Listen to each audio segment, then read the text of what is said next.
ሰላም ጋይስ እንደምናችሁ። ዛሬ በሌላ ቪዲዮ ተመልሰናል። ይሄ ምንድነው የሪሚዲያል ተማሪዎች ውጤት አሰራር ምን ይመስላል የሚለው አሁን ላይ ያለው ነባራዊ ሁኔታ። አሁን ላይ ትምህርት ሚኒስቴር ውጤቱን እንዴት ነው እያሰላው ያለው? በመልኩ ነው የሚሰላው? ወደ ቤታቸው የሚመለሱ ተማሪዎች ወይ ደግሞ የሚወርቁ ተማሪዎች ፈተናው የማያልፉ ተማሪዎች በመልኩ ነው ወይስ ደግሞ ፍሬሽማን የሚገቡ ተማሪዎች በምን ስሌት ነው የሚለውን ዛሬ በዚህ ቪዲዮ እናገኛለን ማለት ነው።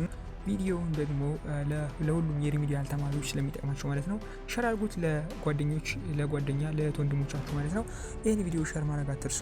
እንዲሁም ደግሞ ለጓደኞቻችሁ እንዲደርስ ላይክ በማድረግ ጀምሩት ማለት ነው። ከዛ በተጨማሪ ደግሞ በእንደዚህ አይነት ጠቃሚ ትምህርታዊ መረጃዎች በቱቶሪያሎች እና በእንደዚህ አይነት አዳዲስ መረጃዎች ስለምንመለስ ቪዲዮውን ሰብስክራይብ በማድረግ ጀምሩት። እንግዲህ ወደ መጀመሪያው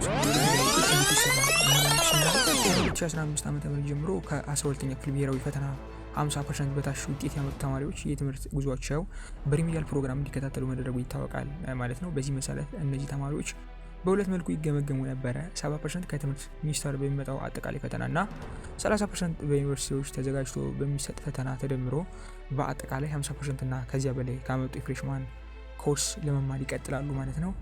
ያን ያለመጡ ተማሪዎች ደግሞ ወደ ቤታቸው ይመለሳሉ። ሆኖም በዩኒቨርሲቲ ሲሰጥ የነበረው የ30% ፈተና አሰጣጥ ላይ ቅሬታዎች መነሳታቸው የመንግስትና የግል ዩኒቨርሲቲዎች ገልጸዋል ማለት ነው። በዚህም ምክንያት ከ2017 ዓ.ም የትምህርት ዘመን ጀምሮ የሪሚዲያል ተማሪዎች የሚመዘኑበት የ100% ውጤት ሙሉ በሙሉ ከትምህርት ሚኒስቴር እንዲዘጋጅ ተወስኗል ማለት ነው። እና የቀድሞ አሰራር ማለትም የ30% የዩኒቨርሲቲ ምዘና ሲሰላ የነበረው በሚከተለው መንገድ ነበረ።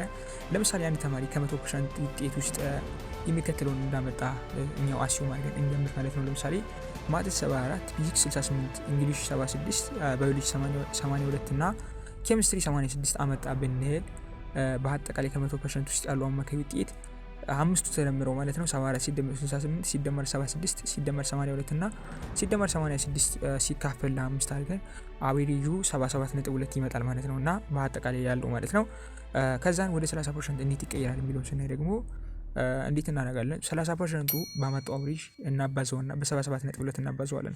30% ሲባዛ በ77.2 ሲካፈል ለ100 አድርገን ካልኩሌት ስናደርገው 23.16% ወደ 30 አማካኝ ይመጣል ማለት ነው። ይህ የዩኒቨርሲቲው ፈተና ውጤት ከአንድ ዩኒቨርሲቲ ወደ ሌላ ሊለያይ ይችል ነበረ ከዛ በፊት በነበረው ማለት ነው።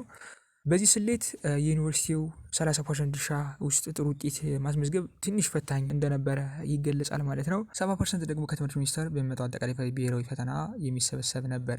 ከነዚህ ሁለት ውጤቶች ሲደመሩ 30% ዩኒቨርሲቲው እና 70% የትምህርት ሚኒስቴር 50% እና ከዚያ በላይ ያስመዘገቡ ተማሪዎች የፍሬሽማን ተማሪዎች ይሆናሉ ማለት ነው።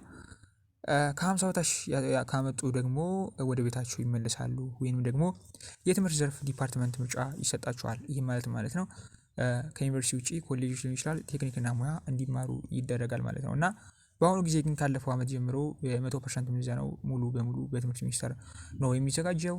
ከዛም ውጪ ደግሞ አብዛኛውን ተማሪዎች የሚፈተኑት በኦንላይን ነው ማለት ነው። እና በአሁኑ ጊዜ ግን ካለፈው ዓመት ጀምሮ የ100% ምዘና ሙሉ በሙሉ በትምህርት ሚኒስቴር ነው የሚዘጋጀው ማለት ነው። የቀድሞ አሰራር 30% ከዩኒቨርሲቲ ሲደመር 70% ደግሞ ከትምህርት ሚኒስቴር ወይስ የቀድሞ አሰራር 30% ዩኒቨርሲቲ ሲደመር 70% ደግሞ ከትምህርት ሚኒስቴር እና አሁን ያለው አሰራር ደግሞ 100% ነው ማለት ነው ሙሉ በሙሉ በትምህርት ሚኒስቴር እና የትኛው እስኪ የሚሻል ይመስላችኋል? እና እናንተ ደግሞ ሀሳብ አስተያየታችሁን ደግሞ በኮሜንት አሳውቁኝ። በሌላ በእንደኛ አይነት የትምህርታዊ የሆነ ቁም ነገር አዘል የሆነ ቪዲዮ እመለሳለሁ ማለት ነው። እና ከአሁኑ ደግሞ ሰብስክራይብ ማድረግ ይኖርባችኋል እንደኛ አይነት መረጃዎች እንዲደርሷችሁ ማለት ነው። የዛሬ ይህን ይመስል ነበር። ባባይ